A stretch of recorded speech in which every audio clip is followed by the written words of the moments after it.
أنا شبح الغابة، بظهر بالليل وعيشتي كلها فوق الأشجار. حركتي بطيئة بس كل خطوة محسوبة. أنا السبوتد كاسكس، أنا مخلوق ليلي، بنام طول النهار وأصحى لما الدنيا تسكت. عيني مصممة تشوف في الضلمة، وده اللي مخليني أتحرك من غير ما حد يحس بيها. شايف البقع اللي على جسمي؟ دي مش شكل وبس، دي درعي الحقيقي. بندمج مع الشجر وأختفي قدام أي خطر. زيلي ده مش عادي، ده إيدي التالتة بيمسكني وأنا طالع ويخليني ثابت فوق الشجر. من غيره أنا مش أنا نباتي، باكل ورق وفواكه بهدوء ومن غير أي صراع. مش كل الحيوانات لازم تكون مفترسة عشان تعيش.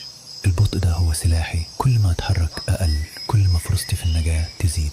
أنا تقريبا مش بنزل الأرض، حياتي كلها هنا فوق، بعيد عن الخطر وقريب من الأمان.